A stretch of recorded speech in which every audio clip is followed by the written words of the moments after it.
Gracia y paz, amados hermanos. ¿Cómo están? Vamos a abrir nuestras Biblias en el libro de Colosenses, el capítulo 1, y vamos a leer el versículo 9. Mira lo que dice la palabra.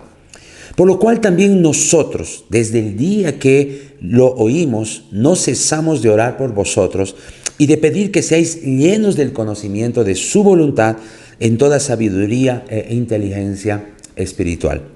Miren qué tremendo. La palabra de Dios dice que el apóstol, desde que los conoce, desde el día que oyeron todas estas cosas, estas verdades acerca de ellos, etc., él dice que no cesa de orar por ellos. No cesa de orar. Él oraba tanto por la iglesia, él oraba tanto por la vida de los hermanos. Pero ¿cuál era el motivo? ¿Cuál era la intensidad de orar por ellos? Aquí la palabra de Dios dice que oraba por ellos. ¿Para qué? Para pedir que sean llenos del conocimiento de su voluntad, en toda sabiduría e inteligencia espiritual. El deseo que él tenía es que todos los hijos de Dios sean llenos, completamente llenos, sean transbordantes, rebosantes de ¿qué? Del conocimiento de su voluntad. O sea, él entendió que si el Hijo de Dios entiende cuál es la voluntad de Dios, entonces él va a tener sabiduría e inteligencia espiritual. Inteligencia espiritual. Hoy en día está muy de moda escuchar acerca de la inteligencia emocional. Pero aquí la palabra de Dios dice que debemos tener inteligencia espiritual.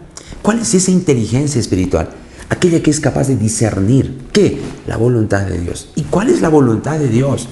Algunos, de hecho, cuando hablamos de la voluntad de Dios, estamos pensando en aquella voluntad específica, con quién me casaré, viajo o no viajo. Pero por encima de ello, hay una voluntad expresada de Dios para nuestras vidas, que nos va a hacer de nosotros hombres sabios, que va a hacer de nosotros hombres y mujeres con inteligencia espiritual. ¿Cuál es ese conocimiento de su voluntad? ¿Cuál es la voluntad de Dios para ti? ¿Sabes? Cuando nosotros vemos el panorama bíblico y vemos el plan de Dios a través de Cristo y vemos la obra de Cristo en la cruz, nos damos cuenta que una de las expresiones de la voluntad de Dios, que uno de los deseos de Dios es de que tú creas, de que tú tengas fe en lo que tú eres por causa de la obra de Él. Que tú creas que ahora tú eres heredero de toda bendición. Esa es su voluntad. Y que tú puedas vivir conforme a ello. Que tu obediencia no sea el resultado de tener temor, el resultado de creer que algo terrible va a pasar, sino que el resultado de tu obediencia o tu obediencia sea el resultado del creer. Del creer. Porque tú crees, es que tú obedeces. Porque tú crees, es que tú eres fiel. Porque tú crees en su palabra y en aquello que Él dice que tú eres por causa de Cristo. Entonces tú eres alguien firme y estable. No eres fluctuante como la paja que es llevada por el viento de un lugar para otro. La voluntad de Dios es que tu firmeza sea porque crees. Es que te mantengas cada día aferrado a una verdad. ¿Qué verdad? Aquello que el Señor consiguió para ti en la cruz. Él anuló todo decreto contra tu vida, eso dice la palabra. Todo decreto de maldición, todo decreto de una vida de derrota, todo decreto de una vida de maldición. Dios anuló eso, todo decreto que era contra ti. ¿Para qué? Para ahora Él decretar en los cielos que tú eres su Hijo amado. Para decretar ahora que tú eres heredero de toda bendición. Para decretar ahora que eres alguien que está sentado en lugares celestiales. Eso es maravilloso. Para decretar que tú eres un hombre y una mujer que reina en vida. ¿Por causa de qué? Del poder y autoridad que Cristo te dio. ¿Por causa de qué? Del poder y autoridad que opera en ti. Porque tú eres habitación ¿de quién? Del Espíritu Santo. Él mora en ti. Entonces, cuando tú comprendes esto, entiendes cuál es la voluntad. La voluntad de mi Dios era que yo viva una vida plena. Por eso Jesús dice, yo he venido para que tengan vida. Eso está referido a la vida eterna.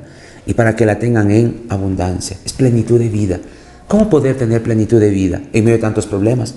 ¿Cómo tener plenitud de vida en tantas adversidades? Es simple. Creyendo en aquello que Dios dice que somos, creyendo en aquello que Dios dice que tenemos y creyendo sobre todo que Dios está contigo en todo momento. El mayor problema de muchos cristianos es creer que solo Dios está con ellos en los mejores momentos y no en los peores momentos. Entonces ellos asocian los mejores momentos. ¿Por qué me porté bien? Es porque hice las cosas que debía hacer. Y están solos según ellos, o Dios se alejó de ellos cuando se portaron mal, cuando no hicieron las cosas que debían hacer. Pero yo quiero darte una noticia ahora. El Señor nos muestra a través de su palabra que Él está con nosotros en todo tiempo. porque somos sus hijos amados, que su amor no es condicionado a nuestra conducta. Con esto, una vez más, vuelvo a recalcar, no te estoy diciendo que puedes vivir una vida libertina. No podrías, porque tú tienes una nueva naturaleza. Porque esa nueva naturaleza se expresa en una vida de santidad. Y cuando caes y pretendes vivir la vida que ya no te corresponde, no estás bien, no estás en paz. Y tarde o temprano vuelves a los pies del Señor. Los hijos de Dios que se vuelven al sistema de este mundo, se vuelven a prácticas de pecado, nunca son felices. Porque no es su naturaleza, no es su naturaleza. Tarde o temprano van a venir arrepentidos al seno de Dios. Pero entonces, ¿qué es lo que quiero decirte? Que cuando tú conoces la plena voluntad de Dios, que es que tú puedas permanecer firme en su amor, que tú le creas que Él ya te dio todo, que tú creas que Él está contigo, que creas que eres su hijo amado, que Él te ama, entonces tú vas a manejar una sabiduría espiritual, una inteligencia espiritual. Y en cada adversidad, en cada circunstancia, expresarás esa revelación, declararás esa verdad y por causa de ello experimentarás victoria. Eso es contemplar a Cristo, contemplar la gloria del Señor. La Biblia dice: los que contemplan la gloria del Señor son transformados conforme a esa gloria, de gloria en gloria, a esa misma imagen. ¿Qué te está diciendo cuando nos dice los que contemplan, los que ven, los que creen, los que entienden aquello que son, su voluntad perfecta sobre su vida? ¿Cuál era su voluntad?